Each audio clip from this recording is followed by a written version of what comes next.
Hey, what's up, everybody? Good morning. Happy Sabbath to all of those who are watching. Happy Saturday to everyone else. I'm Pastor Jay North, and it is a pleasure to be here with you this morning. Our lesson this week is another dynamic lesson dealing with the call of the disciples, Jesus choosing his disciples. What's that all about? Well, Pastor Jeremy is with us today. He's going to take us through this lesson. He's going to introduce it to us, and then we will be right back. So, Pastor Jeremy, man, the time is yours. In Yorkshire, England, during the early 1800s, two sons were born to a family named Taylor who took two very different paths. You see, the older one set out to make a name for himself by entering Parliament and gaining public prestige, but the younger son chose to give his life to Jesus. Now, Hudson, after he gave his life to Jesus, felt like Jesus was calling him to work with the people of China, which he answered that call, but that led him to live a life of obscurity. Now, as a result of this decision, though he lived a life of obscurity, Hudson is known and honored on every continent as a faithful missionary and the founder of the China Inland Mission. For the other son, however, Hudson's brother, there's no lasting monument. In fact, when you look in the encyclopedia to see what the other son has done, you will find these words: the brother of Hudson Taylor. From the moment that God walked through the Garden of Eden in the cool of the day in search of Adam and Eve to this very day, God has been calling fallen human beings. In fact, he has been inviting humans into a relationship with him, and he has been inviting humanity to play a part in his redemption story down through history. Just like he invited Hudson Taylor to play a part in his mission here on earth, God invites each one of us every day to play a part in his mission. This week in Sabbath School, the passage we are focusing on deals with the calling of the 12 disciples and the Sermon on the Mount, which follows his calling of the 12 disciples.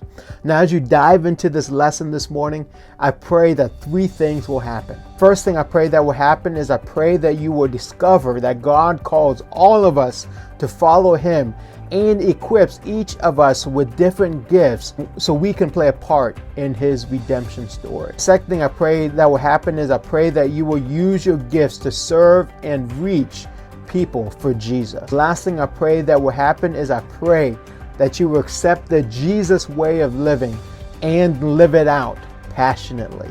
On a hillside more than 2,000 years ago, Jesus chose 12 human beings to help him build a kingdom. The kingdom of grace, as it later came to be known, was inaugurated on that day, and we are its beneficiaries today. The Sermon on the Mount that followed the choosing of the 12 outlined in clear tones the constitution of God's new kingdom here on earth. This new kingdom would be built on selfless love and devotion both to God and fellow human beings. The disciples didn't know it at the time, but they had just been selected for the greatest mission ever entrusted to humans, and that mission transformed their lives. In fact, this same mission is still alive today, and God is calling you and God is calling me to be a part of it. I hope that all of us will answer the call and passionately live out God's principles in this world and join him in bringing people closer to Jesus.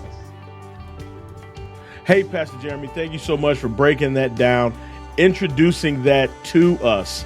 And yes, man, what we do for Christ will last. As a matter of fact, if we choose Jesus, guys, if we choose Jesus, I promise you, he will take you places you've never been. He will allow you to do things that, man, will blow your mind for his glory. So, Pastor Jeremy, thanks again. Today, y'all, at 10:30, Dr. Toussaint Williams is with us. But of course, it has been camp meeting all week long here at the Oakwood University Church and virtually South Central Conference camp meeting. So at 11 a.m., our virtual worship experience, you'll have none other than Dr. John Nixon will be bringing a word. And then at 5 o'clock this afternoon, our annual ordination service, and you'll hear a word from Pastor Deblier Snell.